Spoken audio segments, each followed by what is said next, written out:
Salut à tous, bienvenue sur ma chaîne YouTube et bienvenue pour cette dernière vidéo au Nürburgring. Aujourd'hui, je vais vous parler de cette voiture, la voiture qui m'a servi à me rendre en Allemagne, à redécouvrir la piste, parce que ça fait longtemps que j'avais pas roulé dessus, et qui m'a vraiment servi de daily pendant ces 3 jours dans la région de Nürburgring. Pour ceux qui ont raté ou qui n'ont pas vu les dernières vidéos, j'ai été invité ici au Nürburgring par Apex, une entreprise qui dispose d'un hôtel, qui loue des voitures, qui propose des tours de taxi, des tours d'instruction, du coaching tout simplement autour du ring, et j'ai fait une série de vidéos avec leur voiture. J'ai essayé une Golf GTI coachée par Misha, le fameux youtubeur qui réside ici.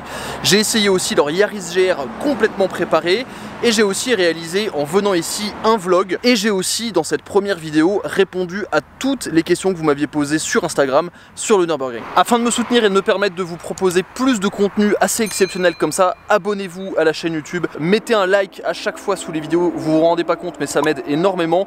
Et si vous voulez encore plus de coulisses et de contenu exclusif, suivez-moi sur Instagram, parce que sur Instagram je partage du contenu qui n'apparaît jamais sur YouTube.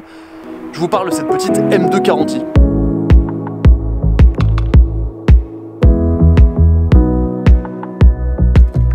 La première chose qu'il faut comprendre avec les dénominations, par exemple M2 Caranti, M2 35i, M1 35i, etc., toutes ces dénominations qui ne sont qu'à moitié des M, c'est qu'effectivement ce ne sont pas complètement des M. Il ne faut pas confondre cette voiture avec par exemple une M2. C'est une philosophie qui est complètement différente. La philosophie de ces voitures, c'est de prendre des voitures normales de la gamme de BMW et de les affûter légèrement pour leur donner un peu plus de répondants, donner plus de moteur. On a quand même 374 chevaux dans cette voiture, mais c'est pas une M2. On va dire qu'elle s'en rapproche, mais c'est pas une M2. La nouvelle M2, je l'ai vue, j'ai pas le droit de vous en parler, mais ça va vous plaire je pense. Mais cette voiture en fait, il faut la prendre comme un cruiser, une voiture de luxe avec des capacités sportives. Et je vais vous expliquer en détail pourquoi. Alors vous l'entendez sûrement, il y a énormément de bruit de voitures qui passent. C'est parce que tout là-haut là, il y a la ligne droite du Nürb. Et en ce moment il y a un track day, donc il y a beaucoup de GT3 RS et autres supercars assez exclusives qui tourne, donc ça fait une ambiance, voilà, un petit fond génial. Je vais déjà vous parler des détails esthétiques de cette M2 Caranti. Alors déjà, ce qu'il faut savoir, c'est que la voiture est basée sur la plateforme de la nouvelle série 3, donc c'est une voiture qui s'est rallongée. Elle est assez longue, elle fait 4,50 m la voiture. Sur la version de Caranti, on a des petits détails sympathiques, comme par exemple ces jantes spécifiques, les rétroviseurs d'une couleur un peu grise mat. On a cette calandre particulière entourée de gris mat, ainsi qu'ici les petites parties au niveau du bouclier avant qui sont particulières. La couleur est absolument géniale sur cette voiture. Je sais pas si vous êtes fan du violet, personnellement j'adore, énormément de reflets, ça la rend extrêmement élégante. Et ce que j'aime beaucoup, et ça c'est un bon coup de la part de BMW, c'est que cette peinture est exclusive à la M2 Caranti coupée. Alors à ne pas confondre avec la M235i coupée, qui est une berline 4 portes complètement différente avec une base de traction. Là, la voiture est en X-Drive, donc c'est une 4 roues motrices avec un gros penchant pour la propulsion. Mais je vous en parlerai un peu plus en détail dans l'essai dynamique. Dites-moi ce que vous pensez de l'esthétique de cette voiture. Il y a des détails que j'aime bien, par exemple l'avant, honnêtement je le trouve assez beau. Ce qui est un peu particulier, c'est les phares surtout de face, on dirait que la voiture louche un peu. Mais autrement, je trouve ça plutôt sympa. Ce que j'aime bien, c'est la bosse qu'il y a sur le capot. Alors là encore, ça va faire un peu criser les puristes, et je suis assez d'accord avec eux. Normalement, la bosse sur le capot, c'est réservé au modèle M. Là, ils en ont mis une. Bon, écoutez, moi je trouve que ça rend bien, surtout de ce profil-là. Là, ça fait une belle... Voilà, une belle extension sur le capot, l'avant est très vertical. Et au niveau de l'arrière, alors c'est peut-être la partie que j'aime moins sur la voiture, notamment à cause de ces feux qui sont, vous voyez, à la limite de la carrosserie. Je les trouve pas très bien intégrés, pas très bien dessinés, mais bon, écoutez, c'est comme ça. De toute manière, j'ai jamais été très fan en général des versions même précédentes des 235i et 240i. Je trouvais que les voitures en fait manquaient de largeur, tout simplement. Elles manquaient un peu des galbes de la M2. Mais ça reste quand même une voiture, il faut le dire, assez élégante, surtout dans cette configuration. On a sur la M2 Caranti 2 sorties d'échappement qui sont comme ça, avec un petit diffuseur noir, une petite lèvre à l'arrière juste ici sur le spoiler, qui va bien, c'est discret. Ce qui m'a vraiment bluffé la première fois que j'ai pris la voiture pour partir directement en Allemagne du Park Presse BMW, c'est le confort de la voiture. Vous le voyez, l'intérieur c'est quasiment une nouvelle série 3, c'est très spacieux, c'est vraiment très confortable. Je sais que j'ai une tendance à utiliser beaucoup de superlatifs, mais vraiment la voiture est d'un confort hallucinant. À 150 km/h, vous avez vraiment l'impression d'être à 100. C'est très silencieux, la sono Harman Kardon est top. L'Apple CarPlay fonctionne parfaitement, de toute façon c'est de la technologie BMW, on sait que ça fonctionne. On a une boîte automatique à 8 rapports qui est vraiment très douce. Et en mode confort et même en mode Eco Pro, on a vraiment une voiture qui est une vraie GT. C'est vraiment une voiture de tous les jours qui fait tout. Il y a de la place à l'arrière, alors pas pour les très grands gabarits, j'ai essayé de m'y mettre, je mesure 1m91 pour rappel, et c'est vrai que c'est un peu juste quand même en termes de garde au toit, en même temps c'est normal, c'est un petit coupé, mais à l'avant on a vraiment une place de dingue, et à l'arrière, des adultes pourront largement faire des trajets relativement courts, ou voilà, si vous mesurez pas plus d'1m80, vous passerez très facilement un trajet confortable à l'arrière. Je le répète, mais ce qui m'a vraiment bluffé avec cette voiture, c'est sa polyvalence, son confort, le silence quand on est à l'intérieur. On est vraiment très bien isolé de l'extérieur. Ça en fait donc une voiture de tous les jours assez désirable quand même. Ce qui la rend quand même beaucoup moins désirable, c'est le prix. La voiture commence, en tout cas pour la 240i, à 59 900 €, donc 60 000 €. Celle-ci coûte 72 000 € avec les options. Rajoutez à cela le malus, et vous êtes quasiment à 100 000 €, ce qui est absolument délirant pour une série 2, je vous l'accorde. Maintenant, la partie confort, elle est presque anecdotique parce qu'on s'en doute, c'est une voiture à l'intérieur qui est luxueuse, une voiture qui est aussi très lourde, elle pèse 1 tonne 750 avec les pleins, c'est énorme pour une série 2. Avec 2 personnes dedans, ça veut dire que 2 personnes et des bagages, vous êtes quasiment à 1 tonne 9 quoi, ce qui est... Enfin, c'est vraiment ridicule en fait, mais les voitures deviennent énormes aussi aujourd'hui. Maintenant, il y a quand même un badge M dessus, un moteur assez puissant. La question à laquelle j'ai envie de répondre, parce que c'est ça qui m'intéresse sur cette chaîne YouTube, c'est qu'est-ce que ça donne à conduire? Est-ce que c'est intéressant? Est-ce que c'est excitant? Comment est-ce que la voiture se comporte? Et comment est-ce que la voiture réagit à cette overdose de poids, au système X-Drive, à la boîte automatique, etc. Donc ce que je vous propose maintenant, c'est de me retrouver au volant de la voiture et on va aller faire un tour de la boucle nord du Nürburgring. Et même si ça pourrait paraître un peu bizarre d'emmener cette voiture sur le ring, parce que c'est pas une voiture qui est faite pour une utilisation piste, c'est parce que justement, le ring, il faut voir ça comme une route de campagne avec vitesse illimitée qui se déroule sur 21 km. Donc finalement, c'est le parfait endroit pour pouvoir réellement exploiter une voiture en toute sécurité, parce que c'est un circuit, il y a des barrières, en gardant la tête froide aussi, parce que ça reste le ring et que c'est dangereux, et que BMW France, il faut quand même que je le ramène la voiture. Mais le ring, c'est l'endroit parfait pour tester les capacités d'une voiture, et en fait les mettre en relation avec une utilisation de route sportive. La partie autoroute, je l'ai faite, la partie daily, je l'ai faite, la voiture est d'un confort sans nom, j'ai pas grand chose de plus à dire. C'est assez économique aussi, on est à moins de 10 litres sur l'autoroute, pour quasiment 400 chevaux, c'est quand même intéressant. Maintenant, on va voir ce que ça donne sur le ring et voir si cette voiture est excitante à conduire ou pas. C'est cool. Je vais mettre la voiture en mode Sport Plus. Voilà, Sport Plus avec le DSC complètement enlevé. Je vais vous expliquer pourquoi dans une seconde. Voilà, donc là j'ai aucune aide, en dehors évidemment de l'ABS. Pourquoi est-ce que je me mets en mode complètement off? Comme c'est une X-Drive, et que là on est chaussé sur du Pirelli P0, qui sont honnêtement pas les meilleurs pneus pour faire de la piste. C'est vraiment des pneus de route qui sont plutôt typés confort. Les flancs des pneus sont pas très rigides, et du coup la voiture s'ouvre pas mal, vous allez voir, ça se balade un petit peu. Et du coup le SP en fait bloque énormément l'avant. Hop là, je badge ma petite carte, et c'est parti. Est-ce que je vais réussir à la remettre là, c'est la question. C'est bon. Donc mode Sport Plus, DSC off, mode manuel. Donc je le rappelle, on a le 6 cylindres en ligne biturbo qui développe 374 chevaux et 500 Nm de couple, 0 à 100 km/h en très exactement 4 secondes 3, avec évidemment, je le rappelle, un système X-Drive qui est plutôt, alors merci l'infotrafic, qui est plutôt typé propulsion. Mais en même temps pas tant que ça. Allez, c'est parti, pied au plancher. Alors, déjà ça marche fort. On est déjà à 140. 200. La compression. Oh. Léger frein ici.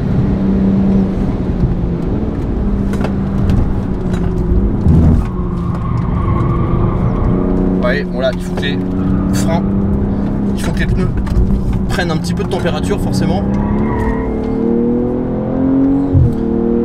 Ça fait un joli son, je trouve.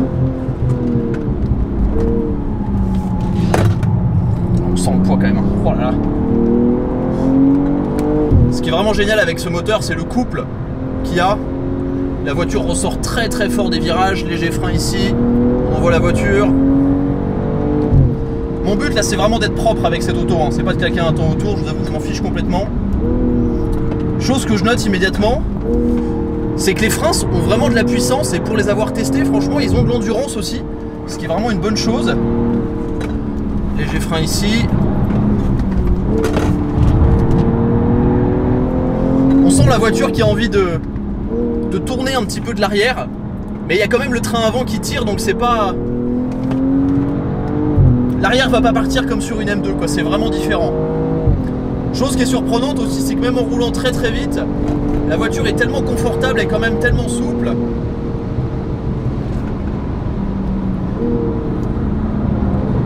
Qu'on a quand même pas mal de roulis, la voiture s'affaisse pas mal. Hop, merci monsieur. La partie la plus rapide du circuit, reste bien au milieu de la piste. 225, 233, 240, 245 au-dessus de la bosse. Gros frein. Hop, on remet un peu d'axel ici pour stabiliser la voiture. Fin de la courbe, hop, frein fort. On rentre dans Fuchsrohr, qui est ma partie préférée de la piste. Et on ressort fort. Faire quand même attention parce que vous voyez la voiture est quand même assez souple, hein. Elle maintient le rythme mais elle est souple, elle se balade. Plus de 200, léger frein avant la compression, hop, arrivé en haut, hop là, gros frein, monte sur la courbe, frein ici, s'ouvrir un petit peu, hop, frein droit.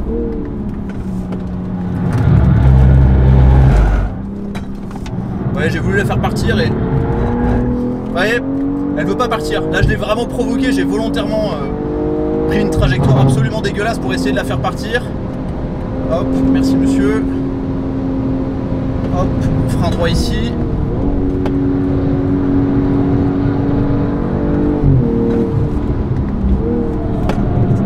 On l'emmène avec les freins. Ah, j'ai pris un petit peu large. Elle a toujours du mal ici parce qu'on arrive avec de la vitesse. Elle s'ouvre pas mal. Ah oui, c'est vrai qu'il faut que je désactive les aides. Voilà, c'est parti. Là, je vais jamais flat dans cette partie. Je freine même un petit peu parce que c'est là où elle est souple, la voiture.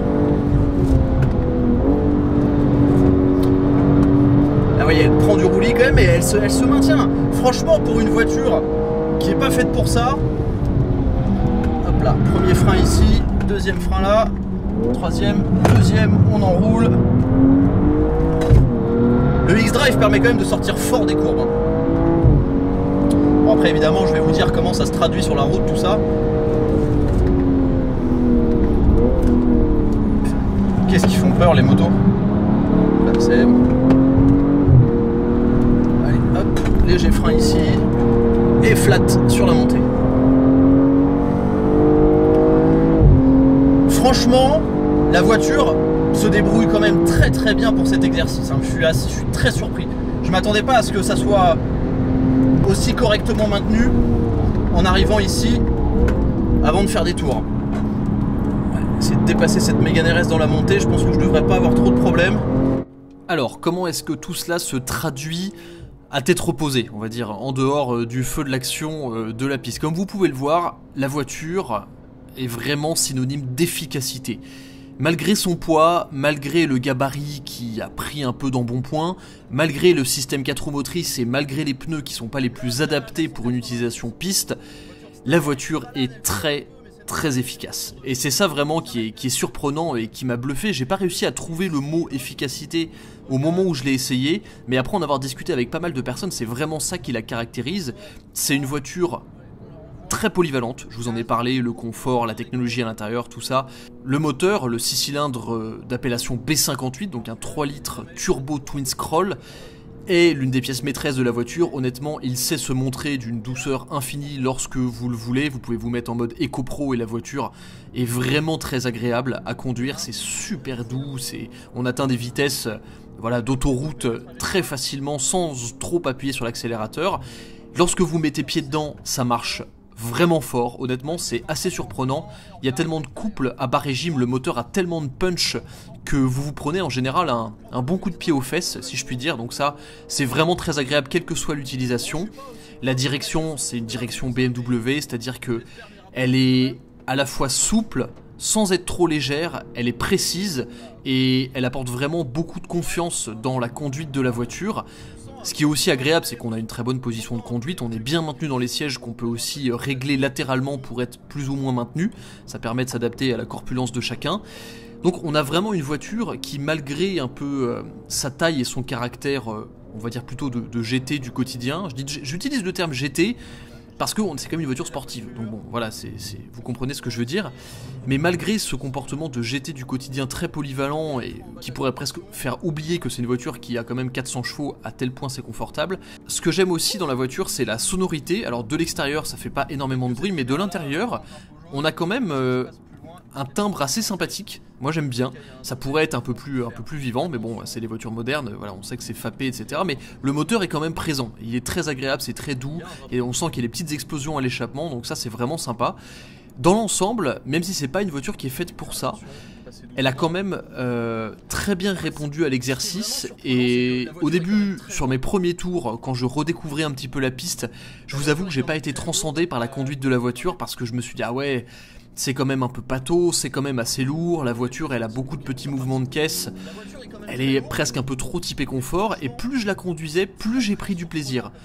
Et entre mon premier et mon dernier tour, il y a vraiment une différence. Déjà j'allais beaucoup plus vite parce que j'ai compris vraiment comment exploiter la voiture. Mais ce qui est vraiment agréable c'est ce système X-Drive qui certes rend le train avant un peu lourd au ressenti, mais qui apporte quand même une grosse efficacité et vous pouvez ressortir vraiment fort des courbes. Donc dans l'ensemble c'est un produit qui est assez intéressant chez BMW. On a parlé du prix, on va pas en reparler, faut pas trop parler des choses qui fâchent. Mais c'était un tour quand même assez dynamique sur la boucle nord du Nürburgring.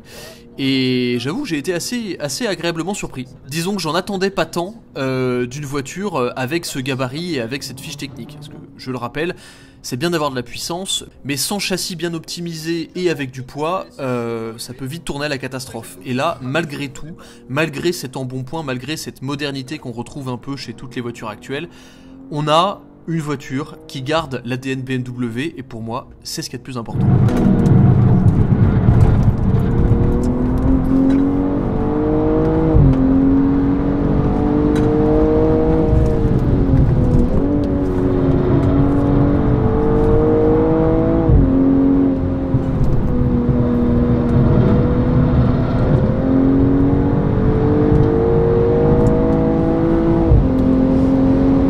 Et on passe sous le Audisport.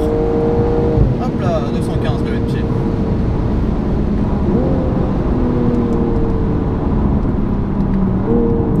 Bon, alors comment ça se traduit en vrai tout ça?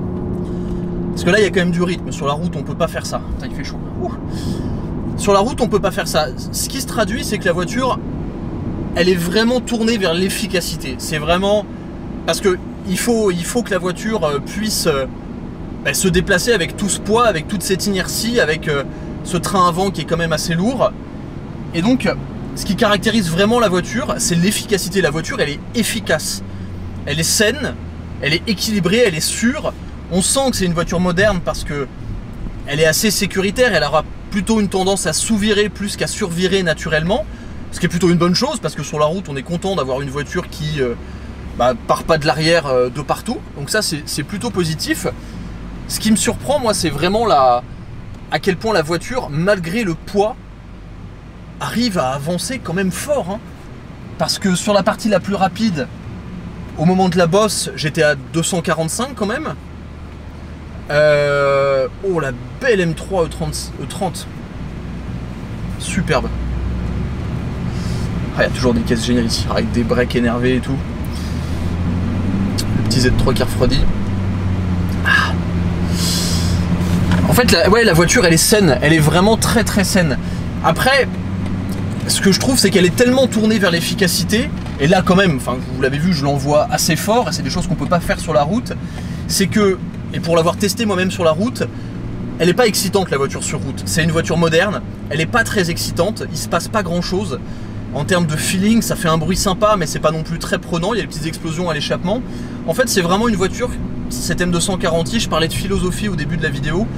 C'est vraiment une auto qui est faite pour le cruising, et peut-être le cruising dynamique, et on va dire le NURB occasionnel. Sur une piste, vraiment une piste avec des vrais freinages, etc., genre pas le NURB où c'est très fluide, la voiture, je pense, elle le fera, mais elle va prendre tarif parce qu'elle est lourde, et même si les freins ont de l'endurance, hier j'ai enchaîné 2 tours avec la voiture, j'ai pas senti de pédale qui s'allongeait, les freins avaient toujours du mordant. Ça reste quand même une voiture qui est pas trop faite pour ça, quoi. Quand on voit tout ce qu'il y a à l'intérieur en termes de luxe et tout, c'est un bon produit, c'est un produit abouti, c'est un produit moderne qui correspond à la demande actuelle, mais c'est pas déconnant du tout, quoi. Et ce qui est sûr, c'est que j'ai vraiment hâte de voir la M2, parce que je m'attendais pas à être surpris dans le bon sens avec cette voiture. Il faut juste prendre en compte que la philosophie de la voiture n'est pas d'être une voiture ultra performante sur route et ultra fun à conduire. C'est pas du tout la philosophie de la bagnole. Il faut voir ça comme une voiture, une GT, très utilisable, très confortable, très technologique, qui propose de la performance à la sauce M, on va dire à la sauce demi-M. C'est pas une M, la voiture, clairement pas. Mais franchement, c'est fun. J'espère que cette vidéo vous a plu. Je me suis éclaté. Un immense merci, et j'insiste, aux équipes de BMW France pour m'avoir permis de partir en Allemagne avec cette voiture et pour la confiance qu'ils m'accordent en me laissant rouler avec leur voiture sur le Nürburgring. Je sais ce que ça représente. Je suis content que toutes les années de travail que j'ai pu faire en termes de qualité de vidéo et de pilotage m'amènent à pouvoir emmener des voitures de constructeurs sur la piste. J'en suis vraiment reconnaissant. Merci beaucoup. Et j'espère que cette vidéo vous a plu. Et normalement, après celle-là, qu'est-ce qui restera? Je sais pas. Mais il y aura peut-être d'autres vidéos au NURB.